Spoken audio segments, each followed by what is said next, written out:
Boa noite, irmãos. Aos que nos assistem nas suas casas também, uma boa noite.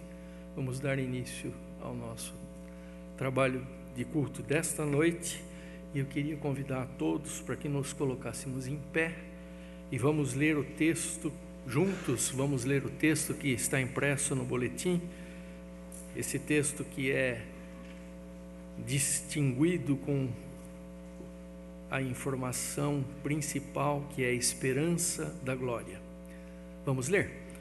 Justificados, pois, mediante a fé, temos paz com Deus por meio de nosso Senhor Jesus Cristo, por intermédio de quem obtivemos igualmente acesso pela fé a esta graça na qual estamos firmes e gloriamo-nos na esperança da glória de Deus. Vamos cantar juntos ainda em pé o hino de número 51.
Senhor nosso Deus e nosso Pai, nós estamos diante do Teu altar nesta hora para louvar e bendizer o Teu santo nome. Imploramos, Senhor, que Tu aceites esse culto que fazemos e que só a Ti é devido. Suporta-nos, ó Pai, porque nossa fé é pequena, nossa fé precisa sempre da Tua mão poderosa para nos sustentar. Orienta cada momento deste culto para que possamos, Senhor, verdadeiramente oferecer o que temos de melhor para que Tu possas receber, Senhor, e aceitar. Fica conosco, distribui da Tua misericórdia que tanto precisamos, porque oramos em nome de Jesus. Amém. Amém. Podem assentar-se.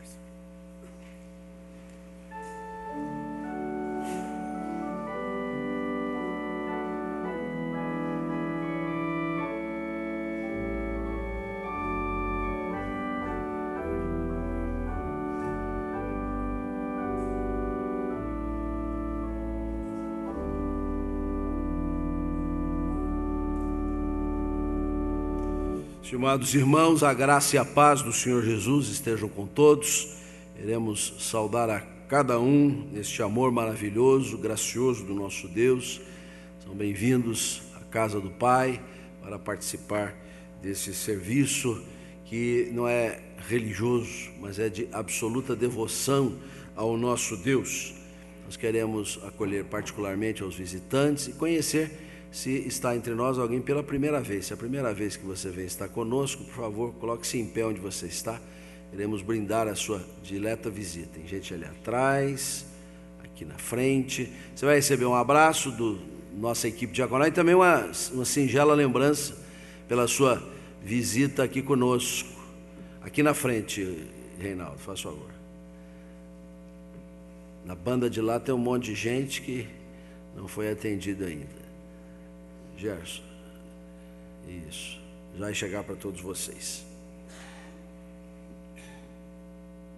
Nós vamos dar sequência ao nosso culto, seguindo também Romanos capítulo 5. Nossa liturgia desta noite está focada nesse início do capítulo 5 de Romanos, e seguimos a leitura com os versos 3 e 4, conforme está impresso. Vamos ler juntos. E não somente isso, mas também nos gloriamos nas próprias tribulações, sabendo que a tribulação produz perseverança, e a perseverança experiência, e a experiência esperança. Uma coisa puxa a outra. Nós, por intermédio de situações adversas, temos que perseverar na fé. É o teste da fé, a prova da fé, e justamente esta provação acaba nos dando a experiência cristã e ela desemboca na esperança. Então nós não nos gloriamos apenas das situações favoráveis, que não são incômodas, ao contrário, as espinhosas também se revestem de oportunidade para crescimento espiritual de todos nós. Nós vamos ter agora um momento de oração silenciosa, vamos buscar a face do Senhor de maneira reservada. É um momento indevassável, é você com o Senhor com você. E eu gostaria de motivar você a justamente pensar nessas horas difíceis, penosas que muitas vezes nós passamos e que, no entanto, elas acabam se tornando extremamente úteis para o nosso crescimento, para o nosso desenvolvimento espiritual. Eu quero convidar a todos, portanto, a curvarmos as nossas frontes, dedicarmos esse momento de oração silenciosa na presença do Senhor. Após alguns instantes, nós iremos orar audivelmente e, ao cabo disso também, todos vamos participar com a oração que Jesus nos ensinou. Curvemos as frontes e oremos.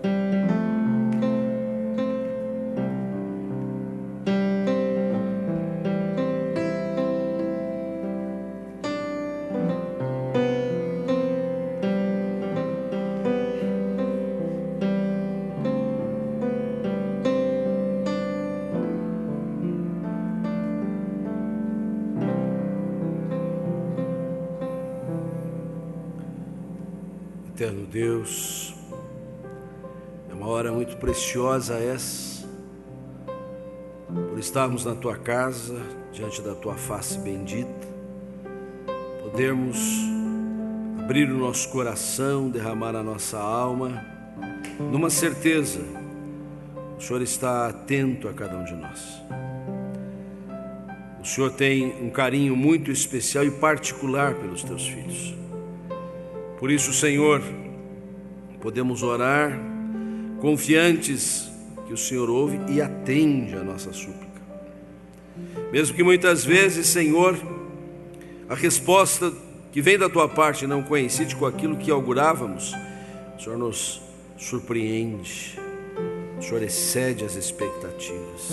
Bendito, louvado seja o nome da tua glória, Senhor.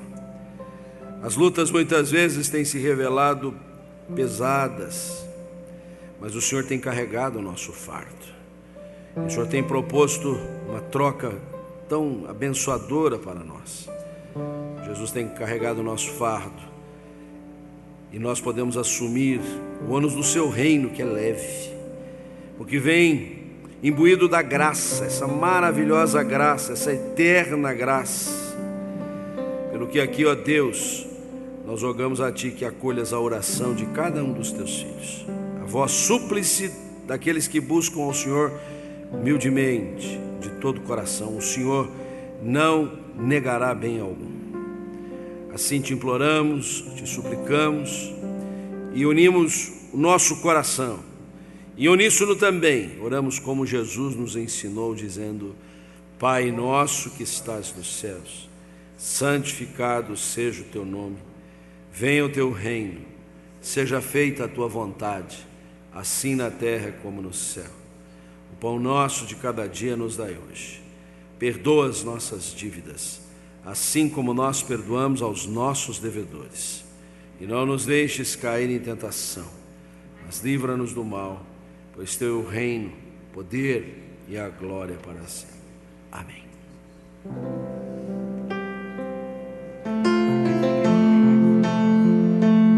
Vamos ficar de pé para continuar a louvar nosso Deus.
Descansarei, pois sei que és Deus.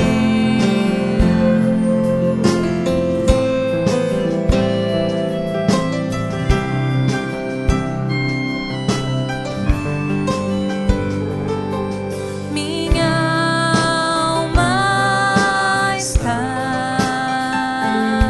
segura em Ti. Sabe bem que em Cristo firme está. Se o trovão e o mar se erguendo vem, sobre a tempestade eu voarei, sobre as águas tu também és rei. Descansarei, pois sei que és Deus. Se o trovão e o mar seguindo vem, sobre a tempestade eu voarei,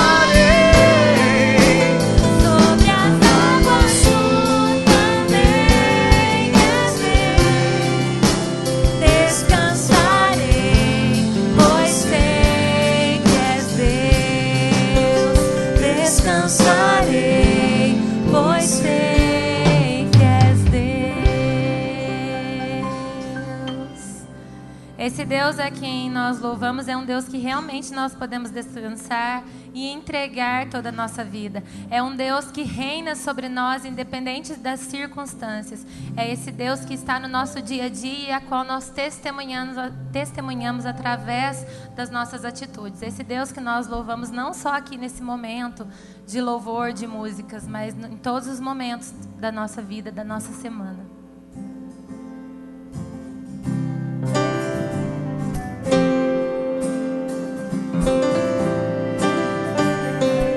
Vamos marcar com as palmas?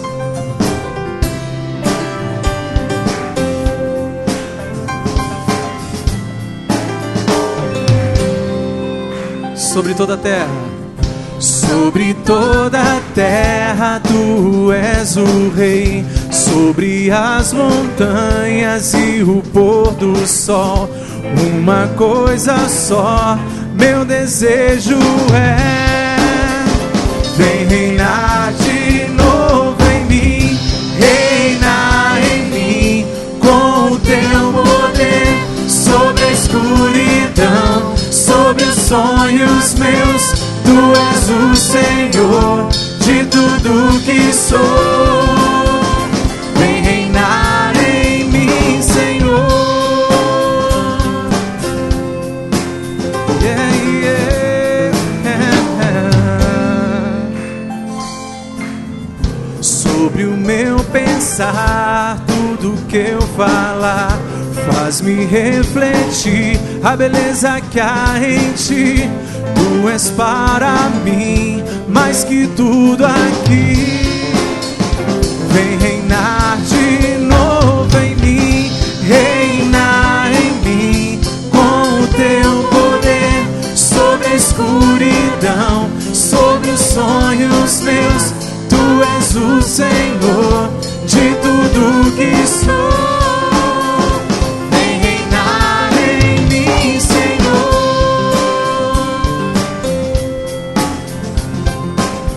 Mais uma vez, sobre o meu pensar, sobre o meu pensar,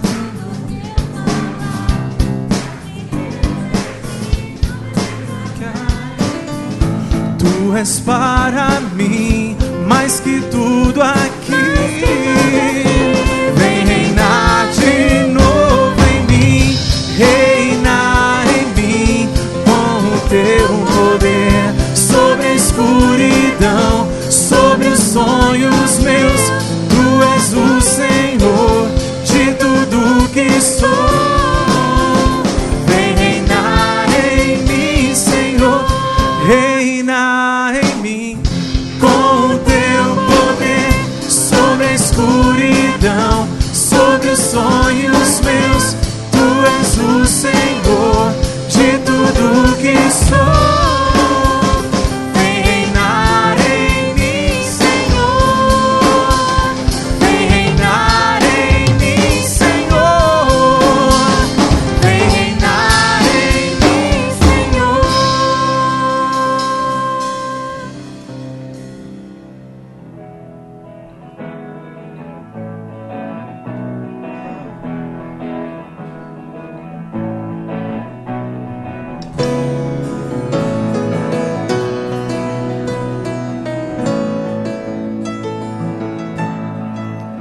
Desde os confins da terra, Desde os confins da terra, no mais profundo mar, no mais profundo mar, nas alturas do céu, nas alturas do céu, louvado és dentro dos corações, dentro dos corações, em meio a um clamor, em meio a um clamor, nasce esta canção, nasce esta canção, e os povos cantam por toda a eternidade. Tu serás adorado, grande Deus, exaltado das nações, Senhor da criação.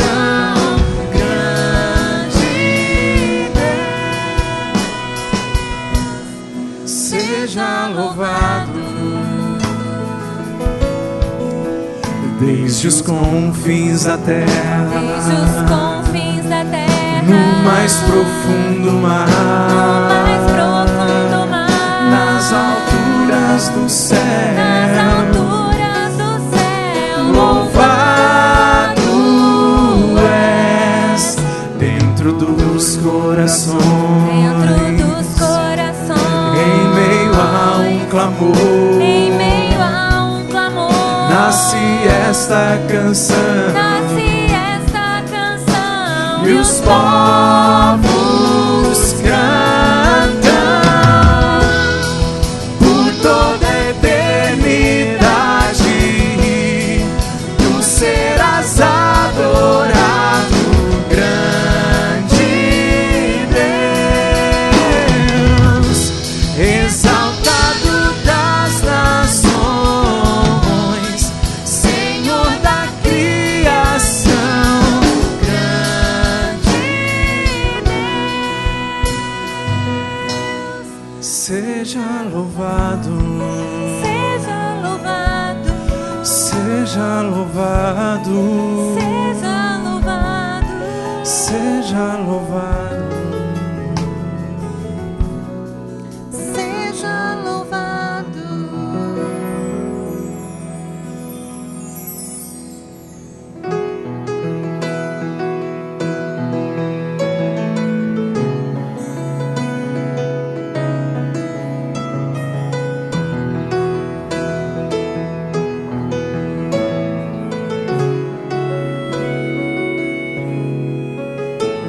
Me escutas quando clamo, E acalma o meu pensar, me levas pelo fogo,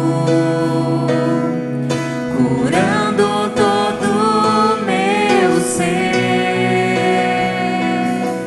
Confio em ti, confio em ti. Creio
Pode se assentar.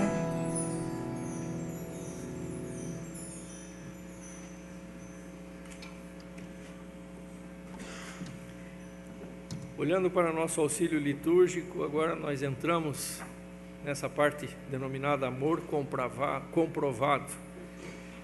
É o momento em que nós apresentamos as nossas ofertas, os nossos dízimos, nós devolvemos aquilo que Deus tem nos dado com tanta graciosidade, com tanta generosidade. Aqueles que nos visitam não se sintam constrangidos. Nós, que somos membros da igreja, temos o compromisso de sustentar as atividades que aqui acontecem, de recolher recursos para consertar uma cadeira que quebra, para trocar uma lâmpada, para substituir alguma coisa que acontece, e até pagar o salário dos pastores. Afinal de contas, eles não trabalham só assim, naquela história de almoço grátis, né? Não tem bem isso. Então, nós temos as nossas obrigações e são essas obrigações que vamos cumprir. Dentro deste contexto, gostaria que me acompanhassem na leitura desse texto que está no nosso auxílio litúrgico, que encontra-se na continuidade de Romanos, capítulo 5, versos 8 e 9. Deus prova o seu próprio amor para conosco pelo fato de ter Cristo morrido por nós, sendo nós ainda pecadores. Logo, muito mais agora, sendo justificados pelo seu sangue, seremos por ele salvos da ira. É nesse contexto que nós vamos, enquanto estivermos cantando o hino de número 42, convidar os nossos irmãos diáconos que já estão a postos para fazerem o recolhimento das ofertas e dos dízimos.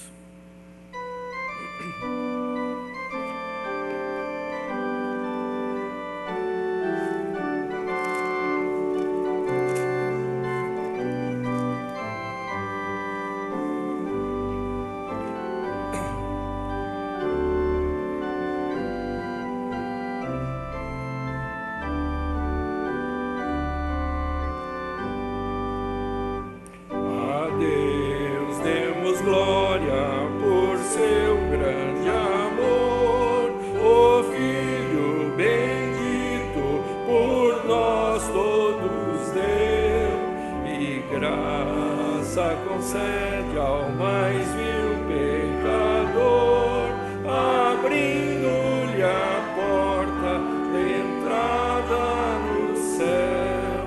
Exultai, exultai, vinde todos louvar a Jesus Salvador, a Jesus Redentor. A Deus demos glória, porquanto do céu seu Filho bendito por nós todos deu. Ó graça real, foi assim que Jesus, morrendo seu sangue por nós derramou, herança nos céus com os santos em luz, legou-nos aquele que o preço pagou. Exultai, exultai, vinde todos louvar a Jesus Salvador, a Jesus Redentor. A Deus demos glória, porquanto do céu seu Filho bendito por nós todos deu. Convidamos as crianças para que venham à frente para serem preparadas para o início da atividade especial para as crianças. Vamos ficar todos em pé para cantar a última estrofe. Tal prova de amor nos persuade a confiar nos merecimentos do Filho de Deus, e quem a Jesus pela fé se entregar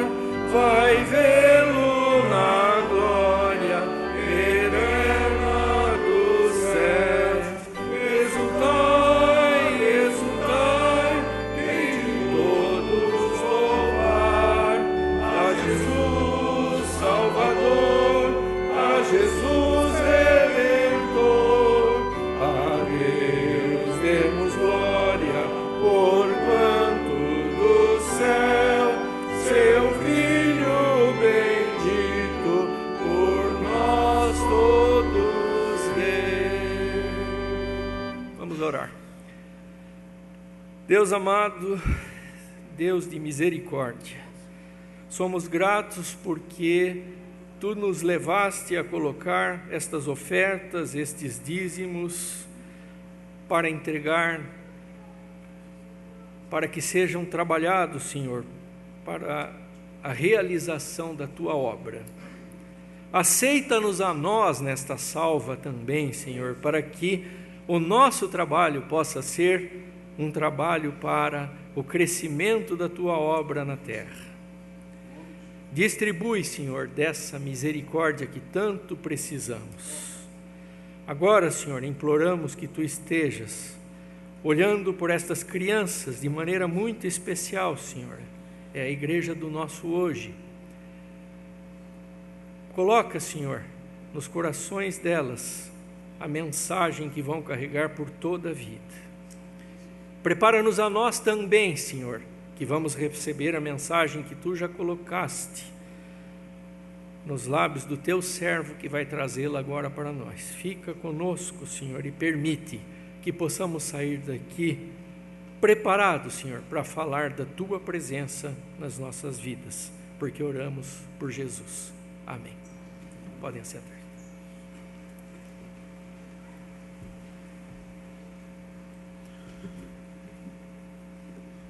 Queria convidar você para abrir comigo a sua Bíblia lá no Evangelho de Lucas, capítulo 22.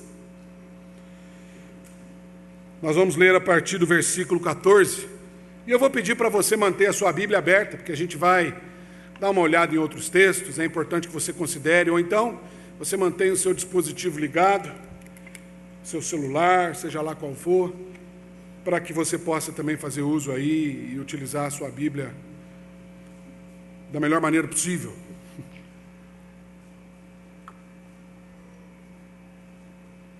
Esta semana, nós vivemos dentro de casa uma experiência muito profunda, muito sincera com a nossa filha.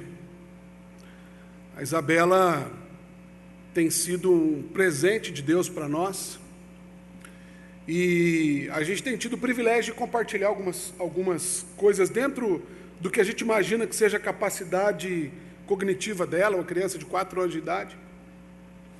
Mas ela, uma noite dessa semana, ela, na hora de dormir,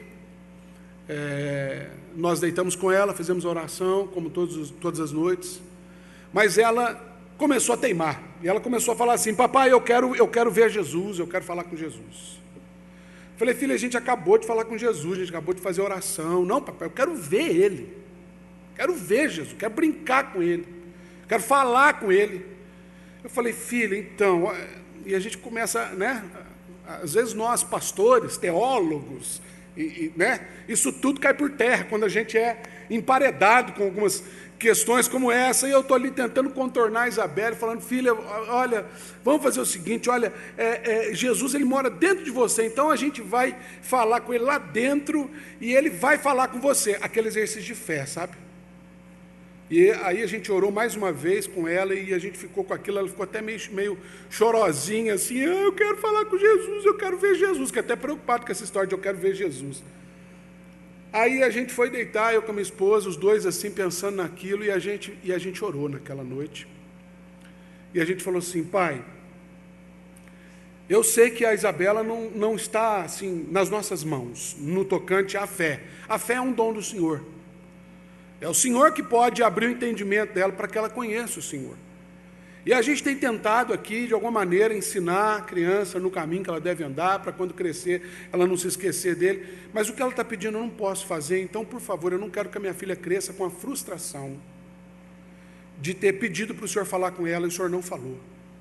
Como tantas crianças por aí, eu não sei nem se ela tem capacidade de entender o que ela está pedindo, mas a gente fez essa oração de fé. No dia seguinte, a minha esposa acordou um pouco mais cedo para ir trabalhar, ela tinha uma reunião, e eu acordei com a Isabela pulando em cima de mim na cama, dizendo o seguinte: papai, Jesus falou comigo. E ela dizia que Jesus falou com ela na casa da Bia, uma amiguinha dela aqui, na casa do tio Samuel. E estava ela, a Bia, o Dudu, e falando com Jesus, e eu comecei a chorar. E eu perguntei, como é que é Jesus, filha? Ela falou, Jesus é um menininho, papai, igual a gente. E ele corria com a gente, ele brincava com a gente. De que vocês brincaram? De seu mestre mandou, a gente brincou de seu mestre mandou.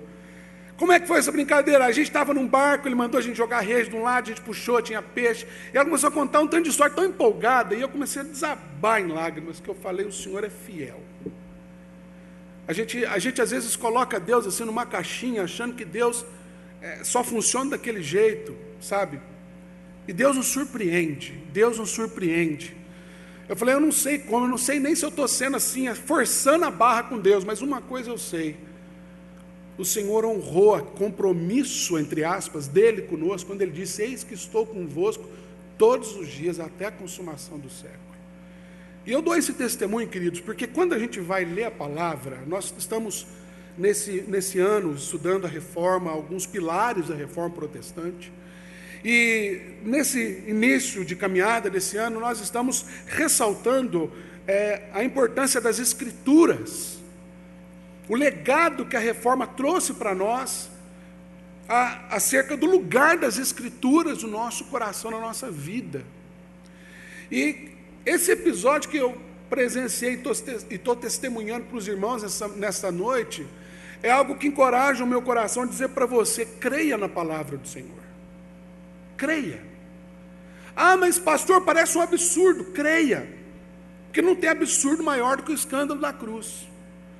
Não tem absurdo maior do que você abrir mão do seu dia de descanso, da programação maravilhosa que a gente tem na TV todo domingo, para estar aqui. Não faz sentido. Então, se você está aqui, o maior absurdo já aconteceu. Creia, creia, que eu tenho certeza que amanhã ou depois você pode estar testemunhando, como já poderia estar, se a gente abrisse esse microfone, talvez a gente ia passar a noite inteira ouvindo testemunhos. E agora a gente vai ouvir a palavra de Deus mais uma vez, e aquilo que Deus falar com você através desse tão limitado instrumento, talvez possa ser algo que vai trazer esperança para o seu coração, porque a palavra de Deus é viva. Nós estamos falando de Deus, queridos. Nós estamos falando de um Deus vivo, portanto, de uma palavra viva. Quantos creem nisso? Amém? Então vamos orar. Pai, nós vamos ler a sua palavra, nós vamos buscar entendimento do Senhor, mas só nos poderá ser dado aquilo que o teu Santo Espírito nos conceder. Então nós nos colocamos mais uma vez assim, quebrantados. Se é que existe uma forma que a gente pode fazer, é dessa forma que a gente se coloca diante de ti, porque a partir desse ponto, só o Senhor pode. Alimenta a nossa fé, Senhor, anima-nos, consola-nos, para que a gente possa crescer no entendimento de quem Tu és, e só a Tua palavra pode nos ensinar, em nome e para a glória de Jesus, amém. Graças a Deus. Versículo 14, capítulo 22 de Lucas. Chegada a hora, pôs-se Jesus à mesa e com ele os apóstolos. E disse-lhes, tenho desejado ardentemente comer convosco essa Páscoa antes do meu sofrimento. Pois vos digo que nunca mais a comereis, até que ela se cumpra no reino de Deus. E tomando um cálice, havendo dado graças, disse, recebei e parti entre vós, pois vos digo que de agora em diante não mais beberei do fruto da videira, até que venha o reino de Deus. E tomando um pão, tendo dado graças, o partiu e lhes deu, dizendo, isto é o meu corpo oferecido por vós, fazei isto em memória de mim. Semelhantemente, depois de cear, tomou o cálice, dizendo, este é o cálice da nova aliança, no meu sangue derramado em favor de vós. Todavia, a mão do traidor está comigo à mesa, porque o Filho do Homem, na verdade, vai segundo o que está determinado, mas ai daquele por intermédio de quem ele está sendo traído. Então começaram a indagar entre si quem seria dentre eles o que estava para fazer isso. Suscitaram também entre si uma discussão sobre qual deles parecia ser o maior. Mas Jesus lhes disse, os reis dos povos dominam sobre eles, e os que exercem autoridade são chamados benfeitores, mas vós não sois assim. Pelo contrário, o maior entre vós seja como o menor, e aquele que dirige seja como o que serve. Pois qual é o maior, quem está à mesa ou quem serve? Porventura, não é quem está à mesa, pois no meio de vós eu sou como quem serve. Vós sois os que tendes permanecido comigo nas minhas tentações. Assim como o Pai me confiou um reino, eu vos confio, para que comais e bebais a minha mesa no meu reino, e vos assentareis em tronos para julgar as 12 tribos de Israel. A palavra do Senhor é rica demais, especialmente em algumas peculiaridades. Esse trecho que nós acabamos de ler é um trecho que Lucas traz com exclusividade. Alguns evangelhos, eles dão uma ênfase um pouco maior em determinados aspectos. Domingo passado, semana passada, a gente compartilhou aqui um texto de João, que também fazia parte da exclusividade do evangelho de João. E João, por exemplo, é um evangelho dedicado à igreja, a gente falou muito sobre isso.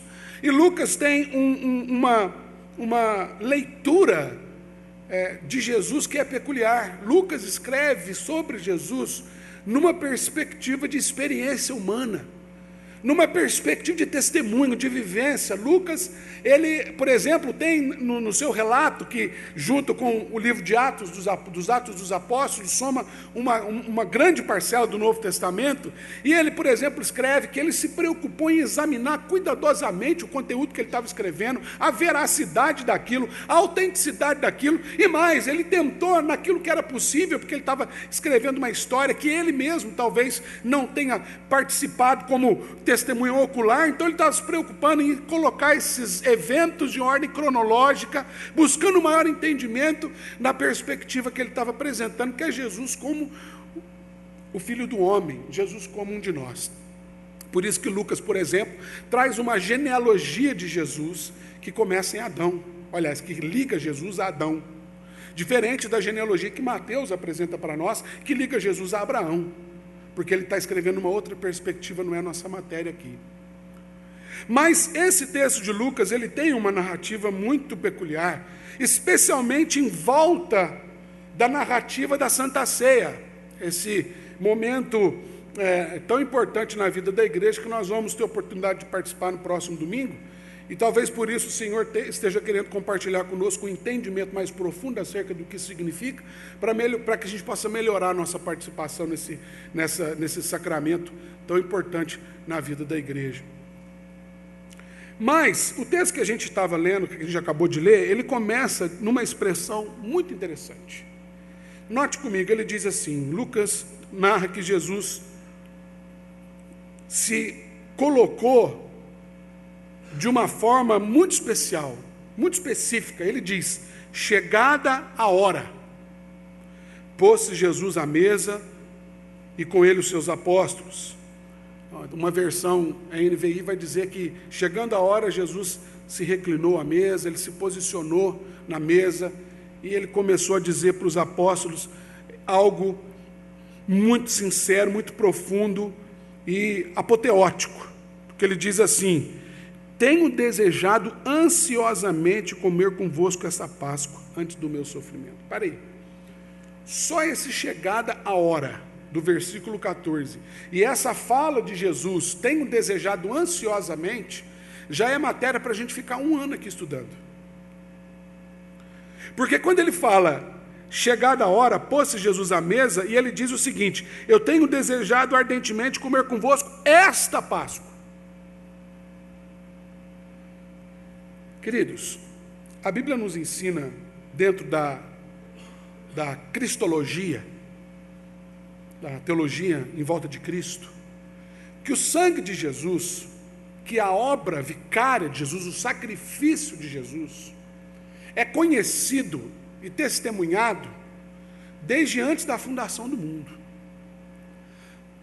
E diz algo ainda maior, não só conhecido, mas diz que o apóstolo Paulo, escrevendo aos Romanos, na altura do capítulo 11, ele fala sobre a profundidade da riqueza, do conhecimento do Senhor. Ele fala assim, quem pode alcançar o entendimento de Deus? E ele diz algo assim, falando de Jesus, porque dele por meio dele e para ele são todas as coisas. Ele está dizendo que Jesus Cristo é a origem, ele é o canal, e ele é o objetivo, a intenção de todas as coisas. É muito importante na palavra de Deus a gente notar essas expressões absolutas, todas as coisas.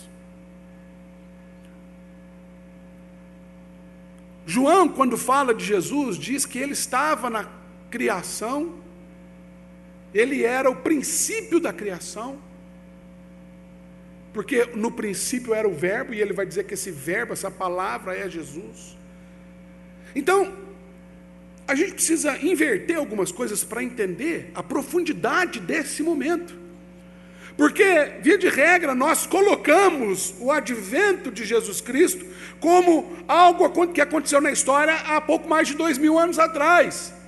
A gente monta aquela historinha, nós somos pecadores e é necessário que a gente entregue a nossa vida para Jesus. E aí, por que isso? Porque Jesus nasceu, ele viveu aqui entre nós e ele morreu no nosso lugar na cruz, tudo bem, mas é importante a gente entender por que isso aconteceu. E quando Jesus fala, chegou a hora, ele está dizendo que toda a história da humanidade estava convergida para aquele momento. E Jesus, ele se manifesta dizendo, há uma ardente expectativa no meu coração de partilhar desse momento com vocês. Você consegue entender a profundidade disso, queridos? Eu, quando vai chegando, está recente agora, quando vai chegando assim o fim do ano, que eu passei um ano inteiro longe de Minas Gerais, quando vai chegando esse novembro, dezembro, eu vou comichando com aquela vontade de comer queijo, aquela vontade de sentir cheiro de fazenda. Sabe aquele troço assim? Cadê os mineiros aí? Não dá uma funhanha na gente? Dá uma funhanha, sabe aquela coisa assim? A gente deseja ardentemente, quando a gente chega, a gente fala, paraíso, eu sou desse lugar. O pessoal sempre pergunta, mas você já acostumou com Curitiba? Eu falo, acostumei, estou aqui há quase 8 anos, até que eu vou para Minas, né? E aí eu falo, né? Onde eu estou, onde eu vim, para onde eu vou, e a gente começa, o mineirês fica mais aguçado. Quanto mais, se a gente é capaz de elaborar essa expectativa, esse desejo de desfrutar algo, a gente ouvir isso da boca do Eterno, queridos, que é muito sério, grave, muito profundo. E a gente transformou esse ensinamento de Jesus num ritual, queridos. Como se fosse simples assim. E ele, dentro dele ter desejado ardentemente aquele momento, a gente sabe, se você seguir um pouquinho mais a história, eu interrompi aí, mas você vê que Jesus, depois então da ceia, a gente sabe que ele é preso, né? Mas antes dele ser preso, eu queria ressaltar com você um momento. Se nós pudéssemos pegar toda a linha da Escritura, da Bíblia inteira, e fosse feita uma pergunta para nós, qual é o centro, qual é o ponto central da Bíblia? Qual é o relato mais importante da Bíblia? Eu vou dizer para você, não sei, mas eu desconfio, eu tenho uma desconfiança. O Antigo Testamento conta para a gente a história, a narrativa lá do que aconteceu em Gênesis, e conta para a gente que Deus, quando criou o ambiente chamado jardim, no Éden, que é o planeta que ele havia criado, ele planta um ambiente, ele cria um ambiente, e ali dentro ele coloca o ser humano, criado com atributos compartilhados do próprio Deus, a sua imagem e semelhança. E quando ele coloca ali, ele, dentro de um jardim, ele institui, e não por mero legalismo, mas por uma questão de coerência com aquilo que ele havia criado, ele criou o ser humano inteligente e eterno, e para que essa eternidade fosse preservada, era necessário que alguns limites fossem estabelecidos, e Deus fala assim, não tome do fruto da árvore do conhecimento do bem e do mal, e ele ainda diz o seguinte, porque no dia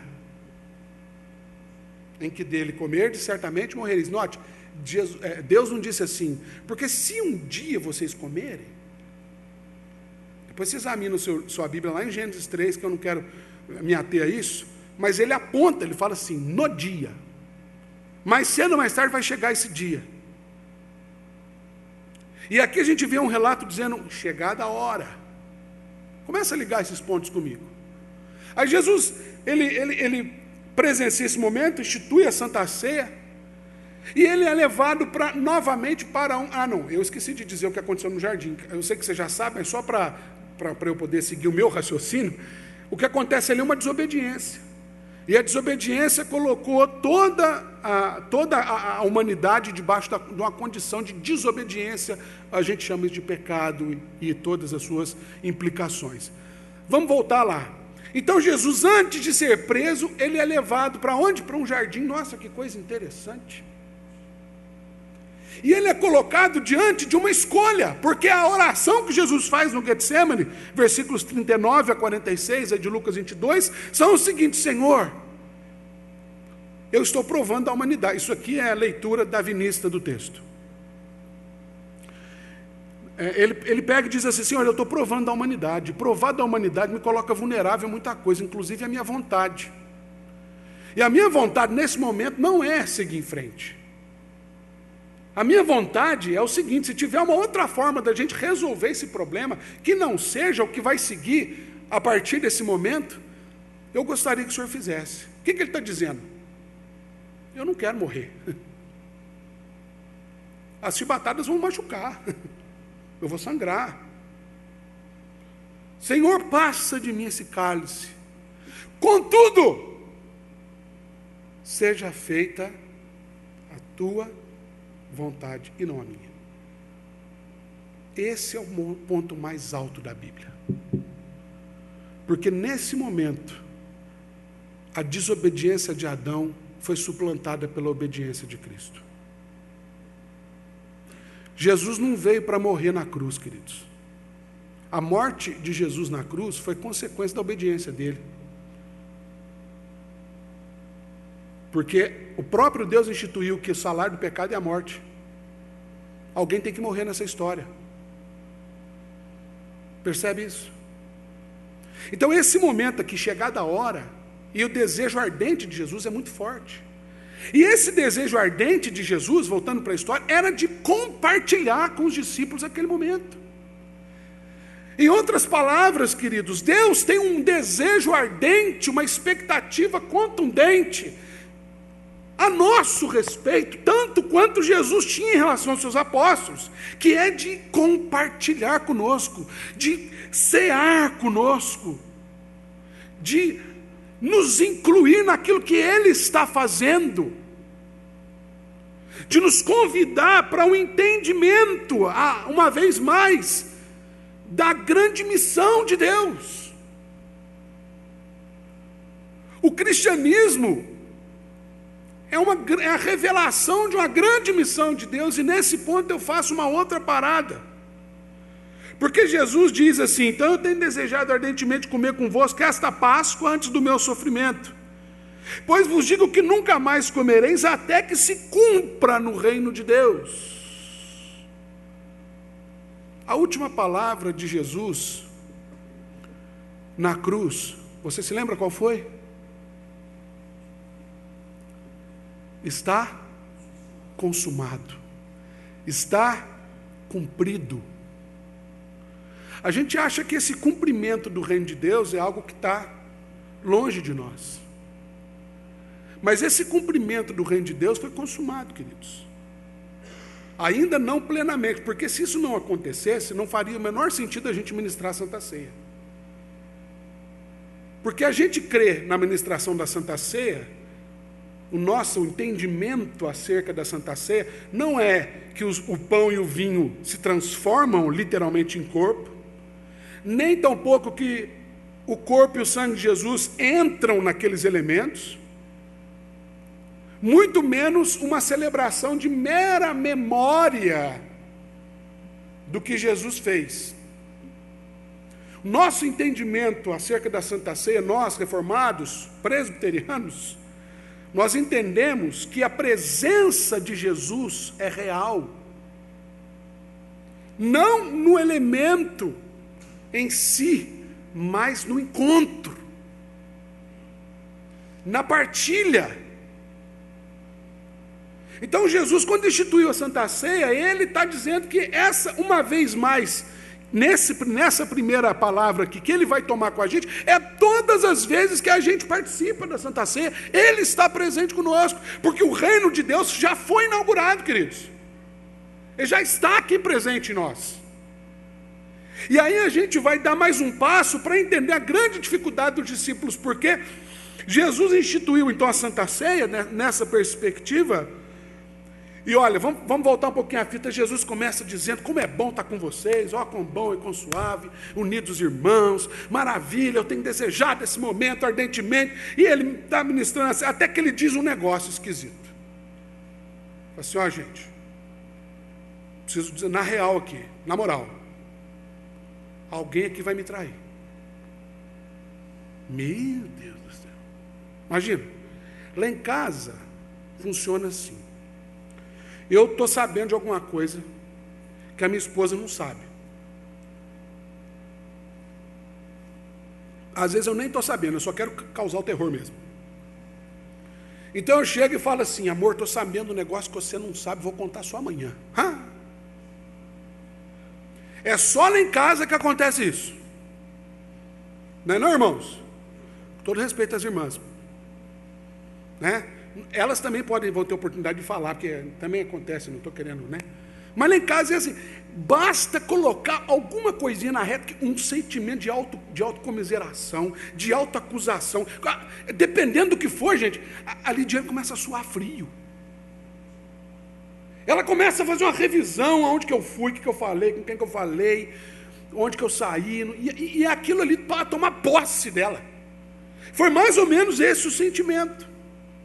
Eu imagino, darwinismo, né?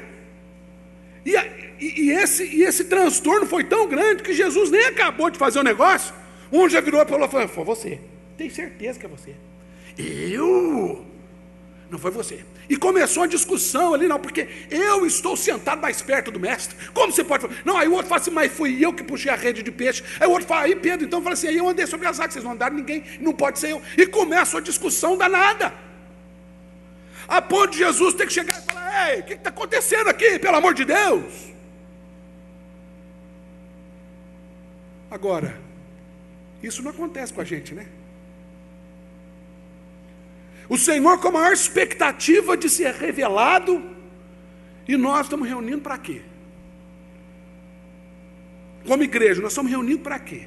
Qual que é a pauta das nossas reuniões? É só a Escritura? Nós estamos discutindo a palavra? Ou nós estamos discutindo a nossa palavra acerca da palavra? E nós começamos a colocar outros solas, né, na nossa vida. Sola ata, sola tinta verde, sola sarça ardente, sola, né? Porque essa é a nossa preocupação, afinal de contas, nós temos que manter a nossa identidade teológica, nossa história.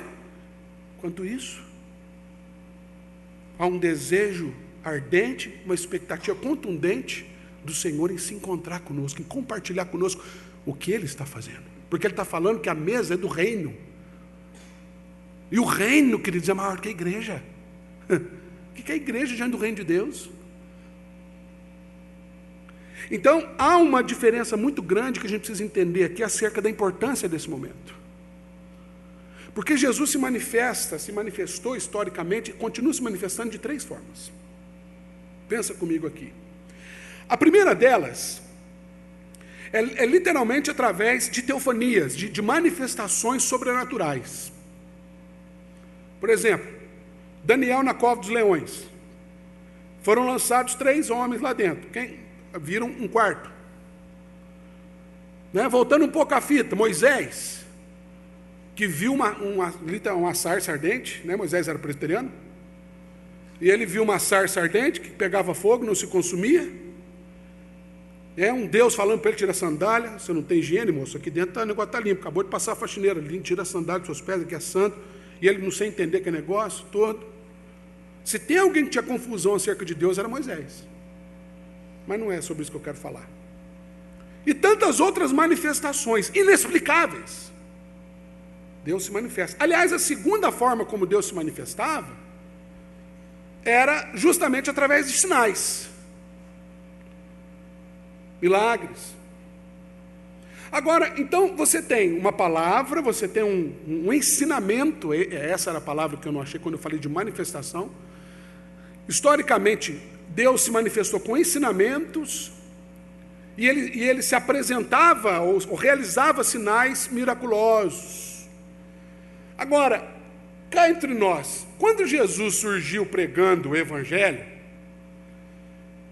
ele chegou e tal, o pessoal começou a falar, gente, tem uma coisa esquisita nesse menino aí, ele deve ter vindo lá de Passa Quatro. Ele prega que é uma beleza, ele fala um tanto de coisa que é uma beleza. Aí Jesus um belo dia falou assim, eu sou o Filho de Deus.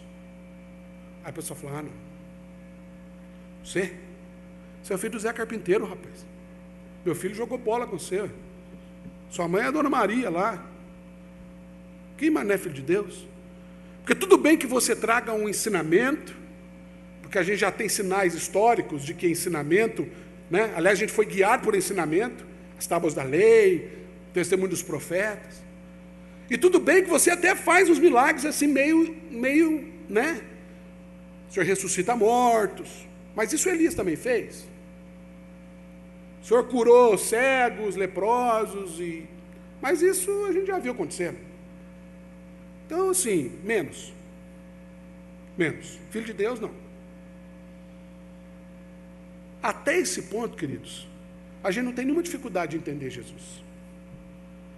Aliás, os discípulos não tinham nenhuma dificuldade de entender Jesus a favor. Um Deus trabalhando a favor. E a gente não tem essa dificuldade. Crer num Deus que é maior do que nós, que é todo poderoso e que faz um tanto de coisa a nosso favor, não é difícil. Não precisa nem ser crente. É ou não é verdade? Está no senso comum. Quando a coisa aperta, até ateu fala, meu Deus. Né? Depois ele lembra, não, meu Deus, não, meu. Até ele lembrar outro nome, já era. Não é não? Então os discípulos não tinham nenhuma dificuldade de entender Deus a favor deles. A dificuldade dos discípulos era entender Deus através deles. E essa continua sendo a nossa grande dificuldade.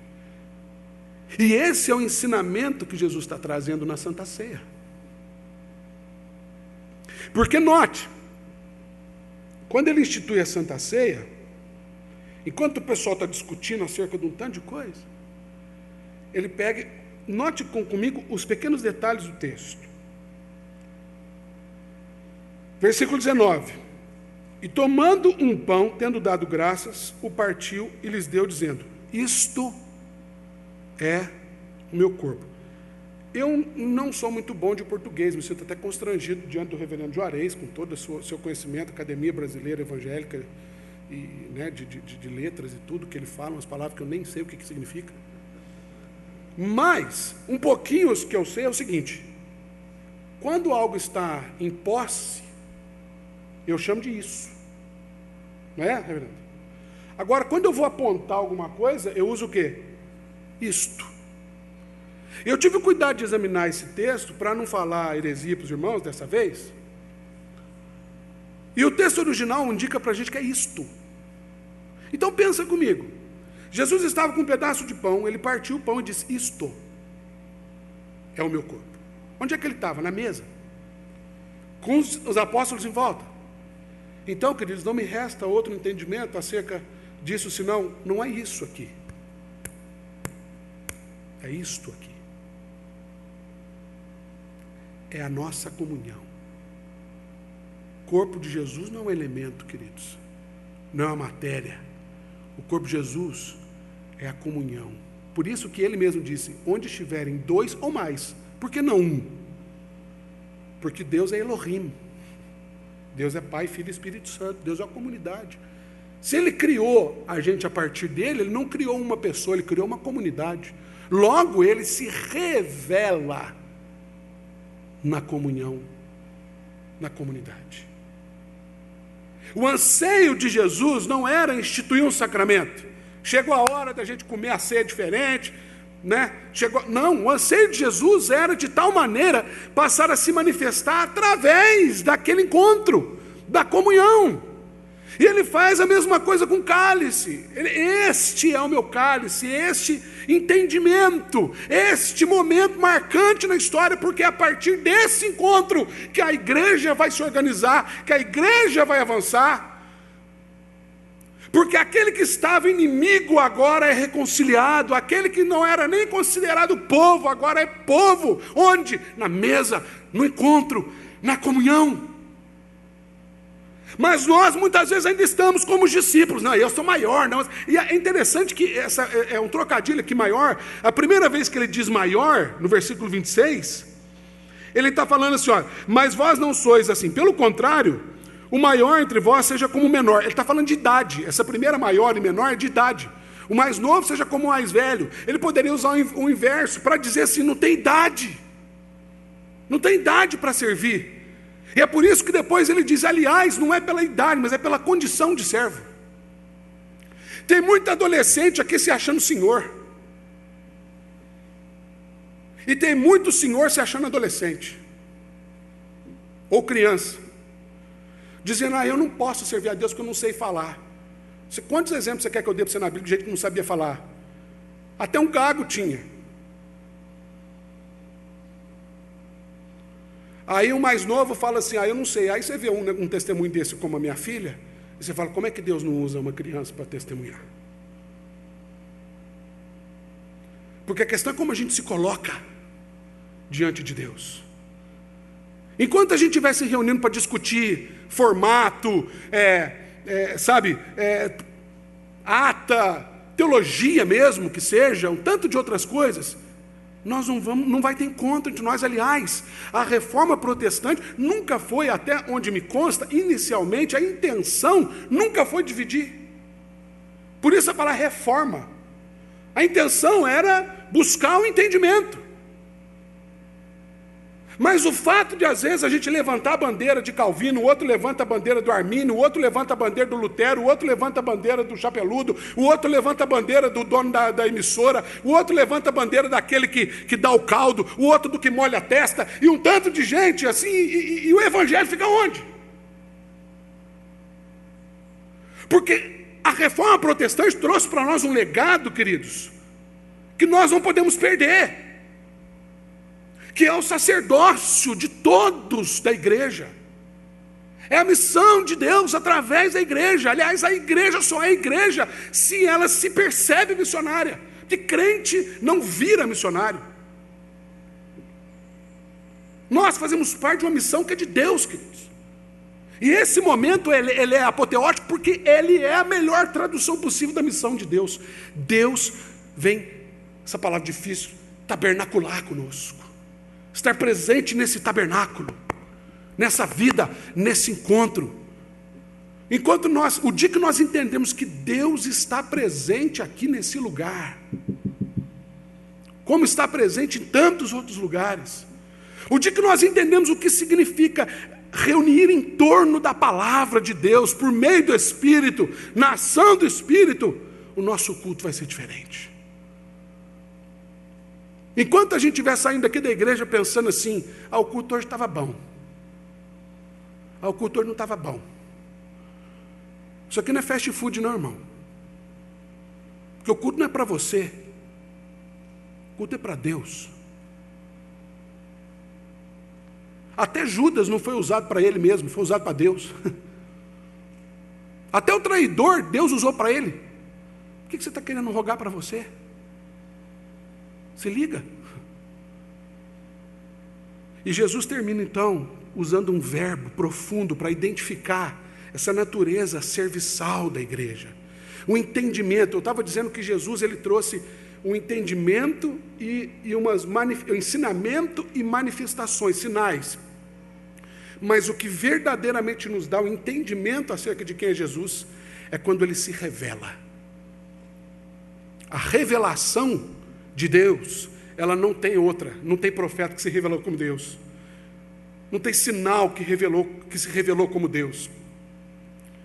Mas nós estamos diante de um Deus que vem, não só se revela, um Deus que sangra, que chora, mas sobretudo um Deus que serve.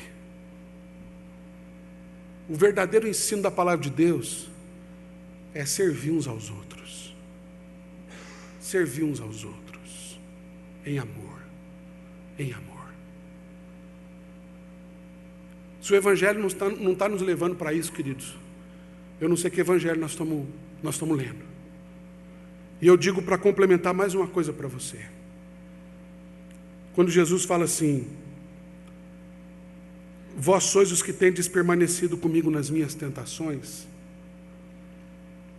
No final de toda essa fala, ele diz isso: vós sois os que tendes permanecido comigo nas minhas tentações. Ele está dizendo que a vida da igreja é uma vida de constantes batalhas, lutas constantes. E eu não digo isso, queridos, acerca dessas lutas que acontecem por aí. Essa igreja, ontem tive a oportunidade de ministrar para alguns missionários lá na Mais, e eu compartilhei uma coisa que está no meu coração com eles, assim: a igreja perseguida não é a igreja da Síria. A igreja perseguida não é a igreja lá da África, não, a igreja perseguida é essa aqui. É eles que estão perseguindo a gente para a gente entender qual é o nosso papel na vida deles. Porque, queridos, tem dois missionários importantíssimos na história. Um deles chamava Herodes e o outro chamava Nero. Talvez dois maiores instrumentos de Deus. O Herodes, porque quando ele viu que a coisa ficou ruim lá em Jerusalém, ele mandou perseguir a crentaiada tudo. E o que aconteceu? Ide pelo mundo, pregar o evangelho a toda criatura. Ah, precisou Herodes. Né? Se quem ficar aqui vai morrer. Aí ele diz: ah, vamos embora então. Aí passou o tempo, vem o Nero, doido, varrido, que taca fogo em Roma, joga a culpa em quem? Nos crentes. Novamente, crentaiada fora de Roma. Queridos, não tem hora mais oportuna para a gente entender a importância da comunhão e o valor da reconciliação, do perdão, da graça de Deus, do que na tribulação, do que na tentação, do que na crise. O nosso problema, às vezes, é que a gente não está passando por crise. Eu oro para que Deus mande crise na nossa vida. Está certo que nós vamos ter um trabalho danado como pastor para ajudar aí. Mas estamos juntos. Porque a crise aproxima, humaniza a gente. Esse momento aqui, Deus está dizendo, está compartilhando o seu coração, dizendo: vocês, é como se ele estivesse dizendo assim: vocês têm me consolado, a companhia de vocês não me deixa, não, é o que faz com que eu não fique louco, porque os momentos que seguem, eu vou ficar sozinho, e vocês estão aqui comigo nas minhas tentações. A minha tentação é largar a mão de tudo, voltar para a glória. Mas eu não posso, há uma condição de obediência que me segue e que me concebe nesse momento, desde antes da fundação do mundo. E Deus compartilha isso conosco. Deus deseja ardentemente que nas nossas tentações nós nos amparemos, nós provemos do Consolador, do Parácletos. Você já parou para pensar por que o nome que Jesus dá para o Espírito Santo é Consolador? Quem é que precisa de consolo? Hein? Meu Mengão acabou de ganhar um jogo aí contra o Vasco, como sempre acontece. Aí chega um botafoguense para me consolar. Eu lá com a bandeira, Mengo. Aí o botafoguense chega: ô rapaz, puxa vida, hein? E eu falo: você está consolando o errado, nós ganhamos, quem tem que consolar é o vascaíno lá, como sempre, vai consolar o vascaíno. Quem precisa de consolo é quem sofre. Mas nós não precisamos de consolo, né? Nós estamos esclarecidos na nossa fé, né? Nós estamos aqui, raça eleita, sacerdócio real, nação santa, povo de propriedade exclusiva, povo presbiteriano do Brasil, aleluia. Nosso pastor é secretário executivo do Supremo Concílio. Nossa, os holofotes. Nosso culto está sendo transmitido para o mundo inteiro. Nós temos um espaço de adoração, cabe 1000 pessoas. Nossa, Deus do céu. Tem um pastor mineiro gordo lá com uma simpatia. Precisamos de quê? Queridos, não é por aí não. Não é por aí, não é isso que nos une. Isso nos separa.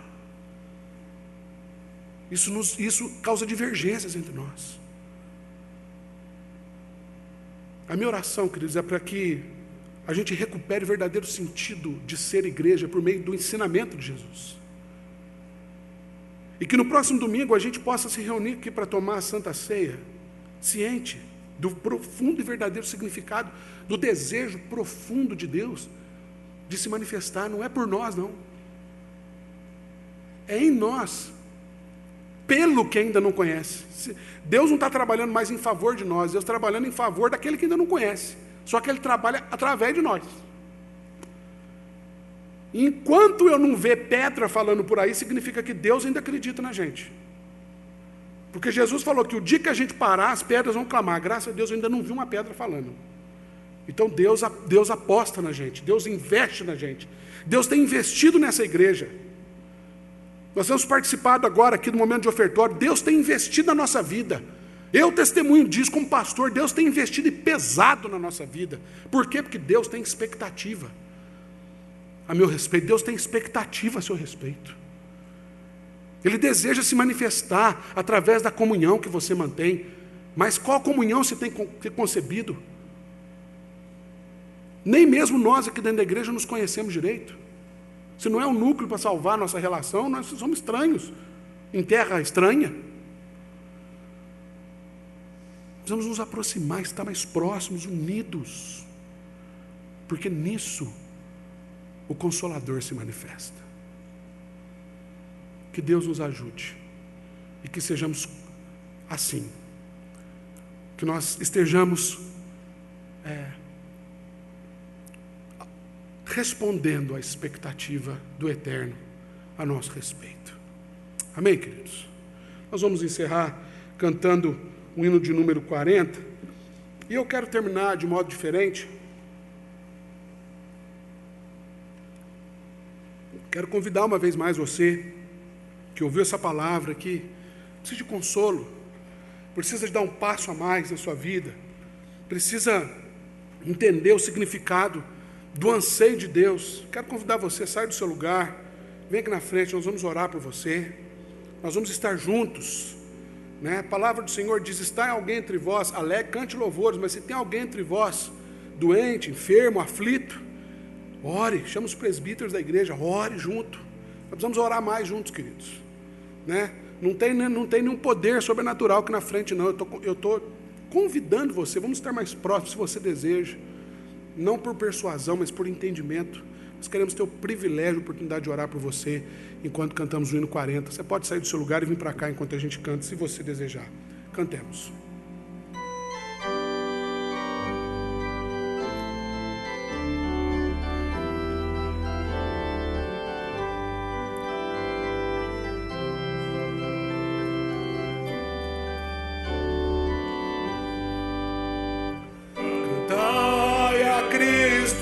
Salvador que tanto nos amou e para nossa redenção seu sangue derramou. Salvação, salvação, alcançou-nos o Filho de Deus.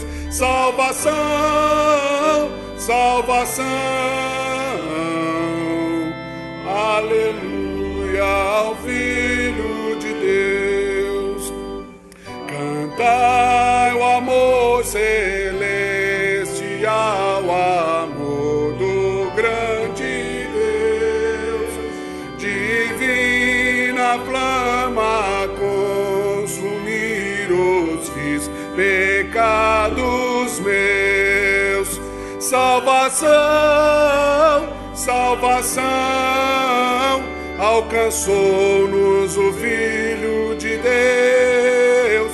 Salvação, salvação, aleluia ao Filho de Deus. De Cristo excelso, infinito amor, ó, de proclama, publicai, e dele a grande salvação a todos proclamai. salvação, salvação, alcançou-nos o Filho de Deus, salvação, salvação, aleluia ao Filho de Deus. Senhor, a sua salvação nos alcançou. E aqui nós estamos, ó Pai, porque o Senhor veio ao nosso encontro. Como ouvimos hoje de manhã, o Senhor é um Deus que nos vê. O Senhor é um Deus que vem até nós. E o Senhor, sobretudo, é um Deus que vai conosco na caminhada. É compromisso seu, ó Pai, quando nos disseste que está conosco todos os dias, até a consumação do século. É por isso que nós precisamos, como igreja, entender, Senhor, o seu profundo anseio pela nossa comunhão, pela comunhão conosco, porque temos provado do Senhor se movendo dentro de nós. A conversão, a salvação que nós acabamos de cantar é uma obra totalmente, exclusivamente sua. E nós sabemos, ó Deus, intimamente quem nós somos e ficamos assustados, ficamos assim atordoados com tamanha transformação que o Senhor opera em nós. O Senhor muda o nosso caráter, nosso entendimento, nossas intenções, nosso procedimento, porque Tu estás aqui, Senhor. Tu estás presente aqui. Se o Senhor não tivesse presente aqui nesse lugar, não faria o menor sentido esse culto. Mas porque Tu estás aqui, Senhor, nós temos alcançado comunhão, e eu oro por cada um que está aqui, não esses aqui da frente somente, mas por toda a Tua igreja, para que haja comunhão em nós, para que a pauta das nossas conversas sejam, ó Deus, as coisas do Senhor, aquilo que concerne ao reino do Senhor, ó Deus, que é estabelecido e proclamado através da nossa vida, no exercício da nossa vocação, que é a mais diversa. Pai, que haja um encontro, ó Deus, próximo entre a Tua igreja. Deus, que barreiras sejam quebradas, que irmãos se tornem verdadeiramente irmãos, ó Deus, na alegria, na tristeza. Que o Senhor nos aproxime uns dos outros, ó Pai, para que o culto seja cada vez mais parecido com esse anseio do Senhor, como naquela mesa. E que, ó Deus, o Senhor possa ser revelado na nossa vida. Que, ó Deus, as pessoas olhem para nós e vejam o Senhor, de tal maneira a transformação que o Senhor pode operar em nossa vida. Que possamos exalar o bom perfume de Cristo nas nossas relações, nos nossos atos, Pai. Somente o Senhor pode proclamar isso. E nós queremos ser alvo de tamanha transformação do Senhor. Usa-nos, ó Deus. Usa cada um que está aqui para a Tua glória, Senhor. Que a graça maravilhosa do Senhor Jesus, o amor infinito, insondável, inesgotável de Deus, que nos une, o nosso Pai, e o Consolador, que nos mantém firmes na esperança da fé, na certeza da salvação, inunde os vossos corações e permaneça sobre vós e através de nós por todos os dias da nossa vida, sempre e sempre. Amém. Vem, derrama a paz, vem, derrama as bênçãos sobre esse povo. Ama, povo teu, dá-nos teu amor, dá-nos tua força, para que tentações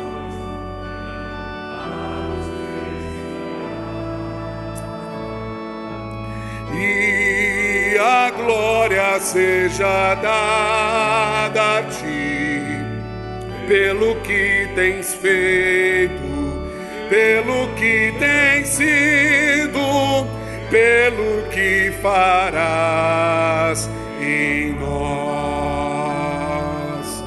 E a glória seja dada a ti, pelo que tens feito, pelo que tens sido, pelo que farás em nós, pelo que farás em nós. Deus abençoe você. Não vá sem dar um abraço em quem está perto de você. Deus abençoe a sua semana. Deus abençoe você, a sua família. E são sempre bem-vindos em cada gravação, em cada transmissão. Que Deus te abençoe.